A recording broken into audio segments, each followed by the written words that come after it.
Muchos piensan que las matemáticas constituyen un universo abstracto, extraño, lejano, patrimonio de unos pocos genios.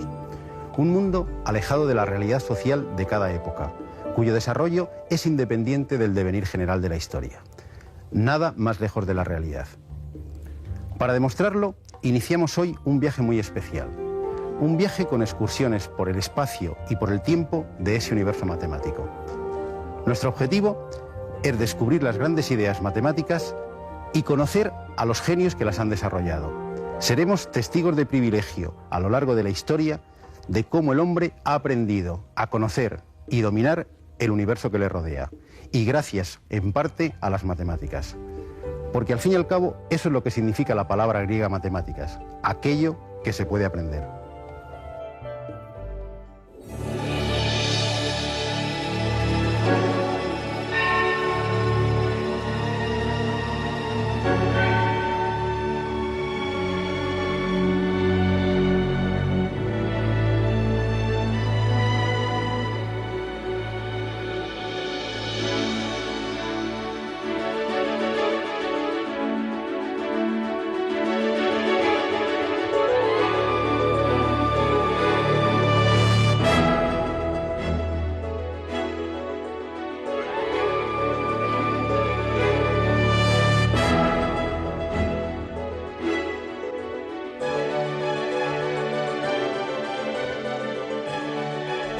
¿Dónde empezaremos este viaje? Pues ningún sitio mejor que la Luna. Sí, nuestro satélite. En ningún sitio sobre la superficie terrestre podemos encontrar tantos matemáticos juntos como en los cráteres de la Luna. Pitágoras, Euclides, Ptolomeo, Arquímedes, Apolonio, Bernoulli, Newton, Descartes, Leibniz, Euler, Gauss, Laplace y tantos otros matemáticos. Todos ellos, de una forma tan poética como simbólica, están presentes en la Luna. En efecto, más de 300 cráteres lunares llevan el nombre de un matemático famoso. Es, sin duda, un merecido homenaje de la humanidad al universo matemático.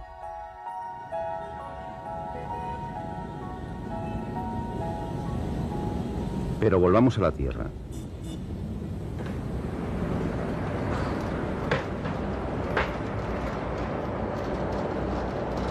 ¿Me puede decir el nombre de algún matemático famoso de cualquier época histórica? ¿Un matemático famoso? Pitágoras. Yo, Pitágoras. Teorema de Pitágoras. Pitágoras. ¿A Pitágoras? Sí, Einstein. Pitágoras.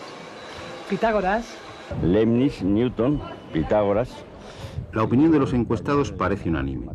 Si hiciéramos una especie de lista de los 40 principales entre los matemáticos, seguramente Pitágoras y su teorema ocuparían los primeros lugares del ranking de popularidad. El cuadrado de la hipotenusa es igual a la suma del cuadrado de los catetos. Una de las frases más repetidas a lo largo de la historia en todas las lenguas. El cuadrado de la hipotenusa de un triángulo rectángulo es igual a la suma de los cuadrados de los catetos. Y lo más curioso, ironías de la historia, Pitágoras es tan popular por un teorema ya conocido mucho antes de que él naciera. Sí, no se escandalicen. El teorema de Pitágoras realmente no es de Pitágoras, e incluso existen serias dudas de que él lo demostrara.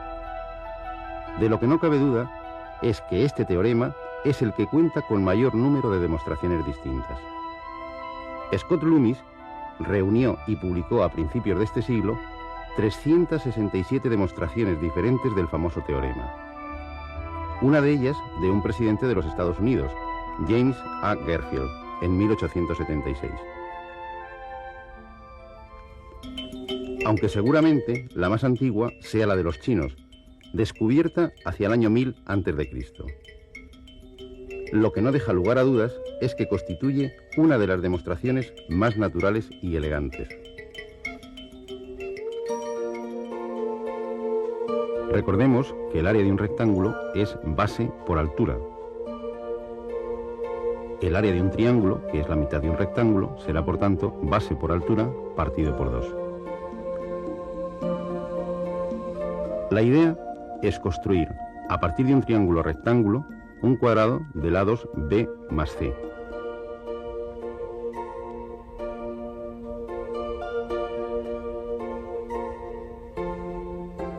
Su área será, por tanto, b más c elevado al cuadrado.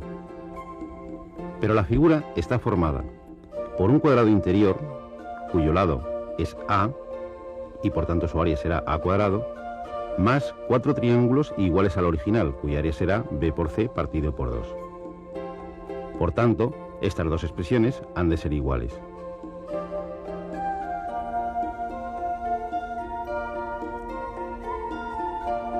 Simplificando las expresiones, obtendremos que a cuadrado más 2bc ha de ser igual a b cuadrado más c cuadrado más 2bc, y simplificando, a cuadrado igual a b cuadrado más c cuadrado.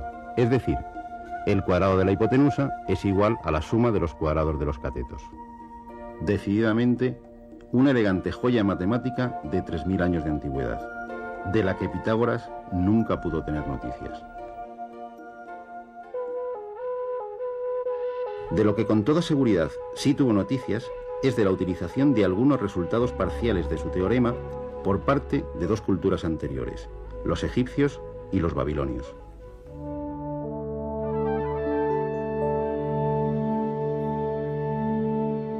Aunque la vida y obra de Pitágoras estén envueltas en una nebulosa de leyenda, lo que parece claro es que nuestro personaje nació hacia el 580 a.C., en una de las islas griegas de Asia Menor, en Samos.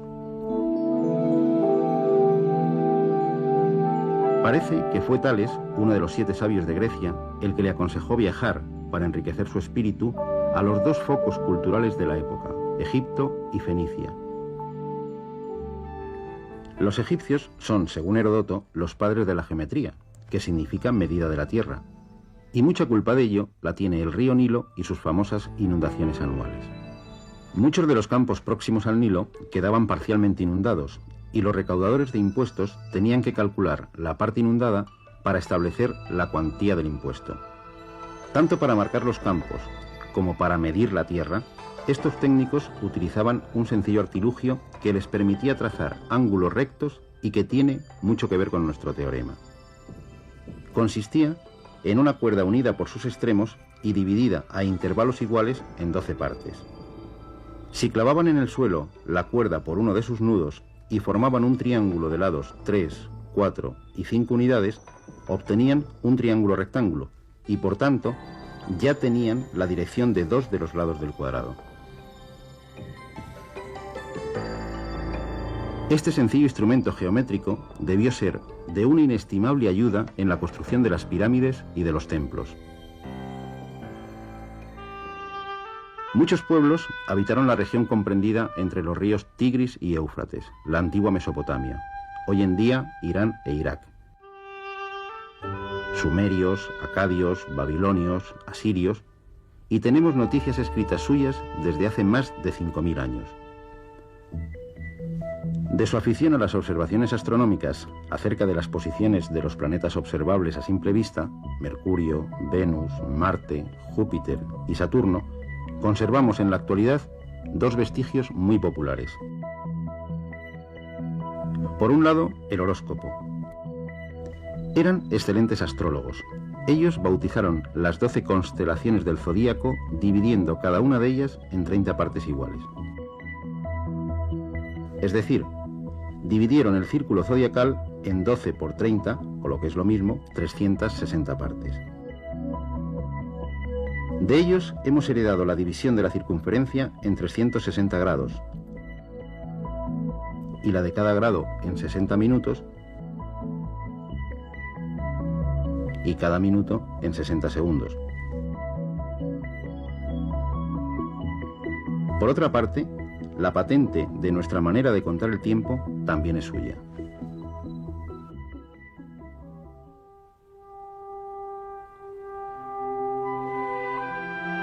Los babilonios escribían sobre tablillas de arcilla con punzones. En algunas de las tablillas de escritura cuneiforme se han encontrado numerosas referencias de carácter matemático. Nos llama especialmente la atención una tablilla, conocida como Plinton 322, que se conserva en la Universidad de Columbia, escrita hacia el año 1800 a.C., en la que aparecen 4 columnas de números distribuidos en 15 filas.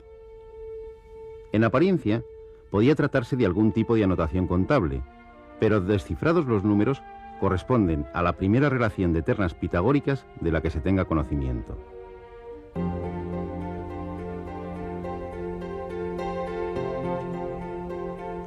Una terna pitagórica es una colección de 3 números que cumplen el teorema de Pitágoras. Los babilonios podían obtener las medidas de los lados de un triángulo rectángulo a partir de 2 números enteros, P y Q, haciendo A igual a P cuadrado más Q cuadrado, B igual a 2PQ y C igual a P cuadrado menos Q cuadrado, siendo A, B y C las medidas de los lados del triángulo. En esta tablilla, entre otros muchos datos, podemos ver reflejados los valores de los lados A y C de varios triángulos rectángulos, en el sistema sexagesimal, por supuesto. El lado B estaría en una columna que ya no se conserva. Analicemos una fila. El lado C viene expresado mediante 1,59, que traducido a nuestro sistema decimal significaría 1 por 60 más 59, es decir, 119. El lado A se puede calcular directamente de forma análoga. El lado B, el que no aparece, se puede deducir directamente de los valores expresados en la primera columna, en lo que aparece el cociente A cuadrado partido por B cuadrado. Decididamente, aunque no se haya encontrado ninguna tablilla con la demostración del teorema, parece bastante evidente que los babilonios conocían y aplicaban el teorema de Pitágoras 1000 años antes de que éste naciera. Por suerte para Pitágoras, esta tablilla no fue descifrada hasta el siglo XIX, aunque seguramente él tuvo conocimiento de los descubrimientos babilónicos en alguno de sus viajes por Asia Menor. ¿Es inmerecida entonces la popularidad de Pitágoras? Por supuesto que no. Para empezar, el término matemáticas, así como el de filosofía, se lo debemos a él. La figura de Pitágoras está envuelta en un halo de leyenda, de misticismo y hasta de culto religioso. Y no es tan extraño si pensamos que fue contemporáneo de Buda, de Confucio y de Lao Tse, los fundadores de las principales religiones orientales.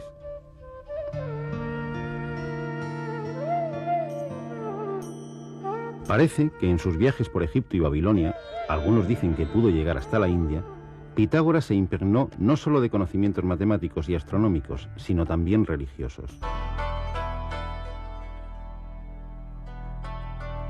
Tras estos viajes, retorna al mundo griego y se instala en Crotona, una ciudad al sur de Italia, región conocida en la época como la Magna Grecia. Allí funda una sociedad secreta de carácter religioso, filosófico y matemático que pronto alcanza un éxito notable contando con más de 600 adeptos entre hombres y mujeres. El rigor y ascetismo eran las normas morales y de conducta que tenía la sociedad en la que todo se compartía, no solo los bienes materiales, sino también los descubrimientos matemáticos. Su símbolo era el pentagrama o polígono estrellado de 5 puntas. En esta orden se impartieron las primeras clases públicas de matemáticas. Los miembros se dividían en 2 categorías, los novicios, denominados auditores, porque no tenían derecho a hablar durante las disertaciones, y los matemáticos, que eran los que habían accedido a los más altos conocimientos.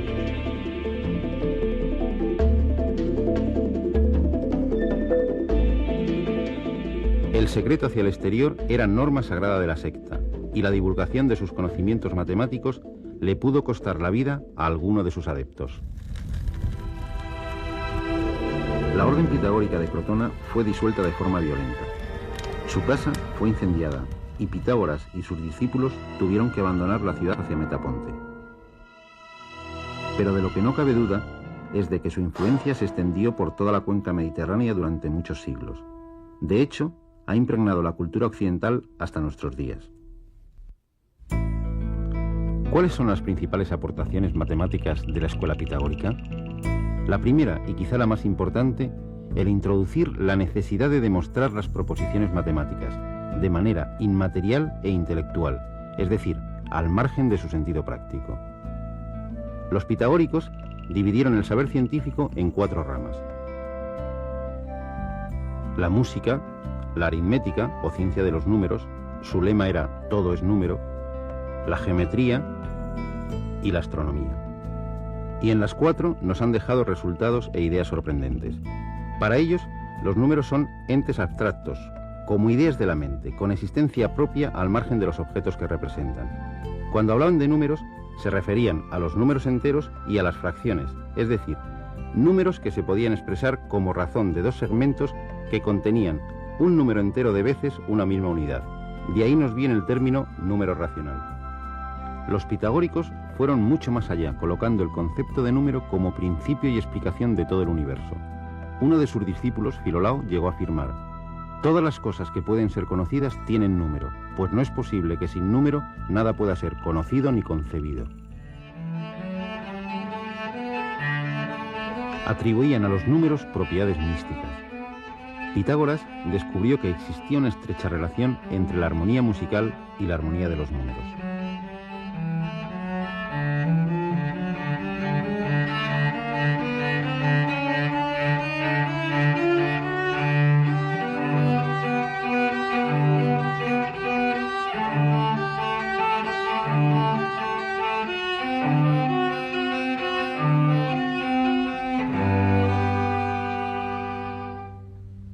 Si pulsamos una cuerda tirante, obtenemos una nota.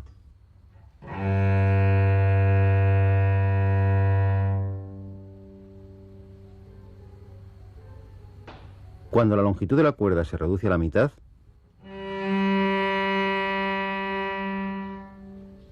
obtenemos una octava.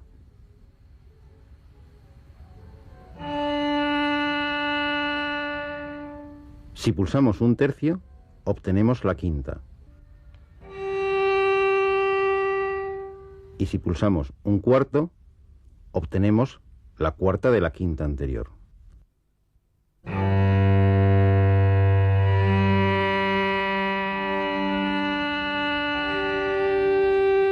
La armonía musical expresada mediante los números 1, 2, 3 y 4.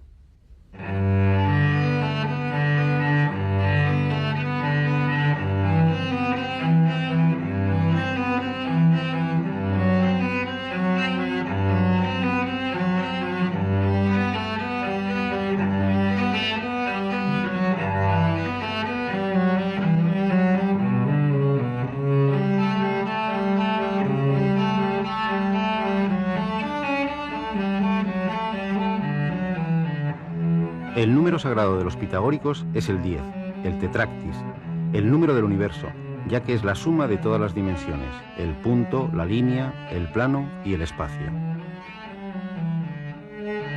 Su concepción de los números enteros como puntos materiales les permitió estudiar las relaciones curiosas entre los números, asociándolas con las figuras geométricas. Con 3 puntos se puede formar un triángulo. El número 3 es un número triangular. Si a estos 3 puntos les añadimos otra fila de 3, formamos otro triángulo. El número 6 es también triangular. Si añadimos otra fila de 4, tendremos el siguiente número triangular, el 10. De forma análoga, 4 puntos forman un cuadrado, al igual que 9, 16, 25. Estos son los números cuadrados. De la misma manera se pueden obtener los números pentagonales o los hexagonales. Seguramente también es de origen pitagórico la idea de número perfecto. El 6 es un número perfecto, ya que la suma de todos sus divisores, salvo él mismo, es 6. 28 también es un número perfecto. Para encontrar el siguiente número tenemos que dar un gran salto. Es 496. No es tan fácil encontrarlo. En el libro 9 de los elementos, Euclides nos deja perplejos con su teorema 36, que proporciona un método original para encontrar números perfectos. Es este: si tantos números como se quiera, a partir de una unidad, se disponen en proporción duplicada hasta que su suma total resulte un número primo, el total multiplicado por el último número será un número perfecto. Pueden comprobar que 496 es un número de esta forma. Euclides nunca afirmó que estos fueran los únicos números perfectos, pero hasta hoy nadie ha podido encontrar un número perfecto que no sea de esta forma. En el terreno de la astronomía, los pitagóricos también dejaron su herencia a la humanidad. En este caso, una herencia que ha prevalecido como doctrina científica más de 2000 años, la teoría geocéntrica del universo. En efecto, los pitagóricos son los primeros que ofrecen un modelo cosmológico para explicar los fenómenos que vemos en el cielo. Situaron la Tierra como una esfera que ocupa el centro del universo, y girando alrededor de esta, la Luna, el Sol y los 5 planetas. La expresión música celestial quizá también sea un legado pitagórico, ya que colocaron a la Luna, al Sol y a los planetas en esferas cristalinas concéntricas con la Tierra, y cuyas distancias estaban en la proporción de la escala musical, de tal manera que cada astro viajaba por el espacio produciendo una nota característica.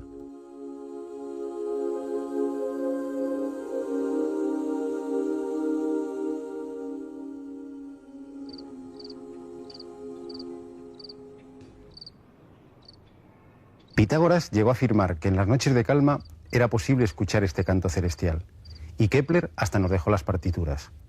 Pero lo que realmente colmó de gozo a Pitágoras fue la demostración de su famoso teorema, hasta tal punto que mandó sacrificar bueyes a los dioses.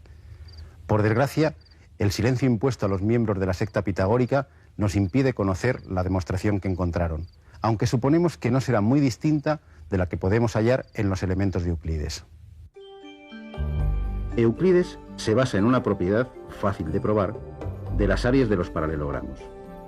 Si desplazamos el lado opuesto a la base sin variar su longitud a lo largo de una recta paralela a la base, obtenemos un paralelogramo de la misma área.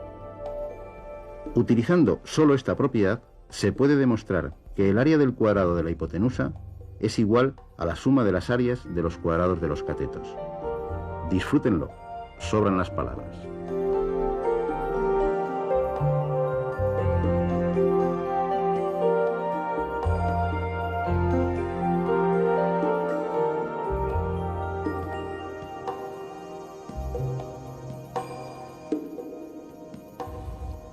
El teorema de Pitágoras abría la puerta a la existencia de números no conmensurables, es decir, de segmentos que no pueden expresarse como múltiplos enteros de una misma unidad. En efecto, no hay ningún segmento, por muy pequeño que sea, que esté contenido exactamente un número entero de veces en el lado de un cuadrado del lado 1 y en su diagonal.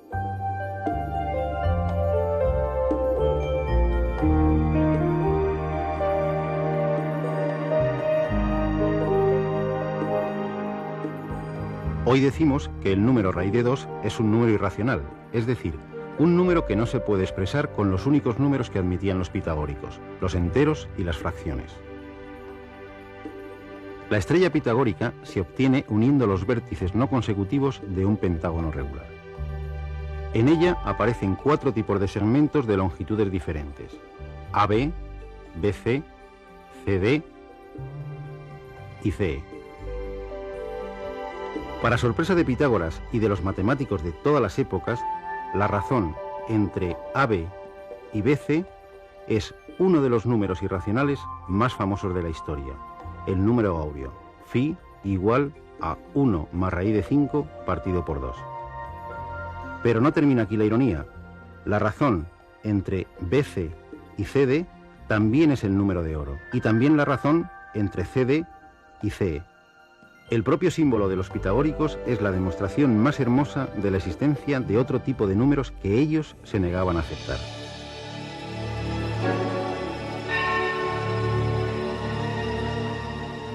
A veces, la matemática, como el dios Cronos, devora a sus propios hijos, aunque luego los eleve a una gloria imperecedera.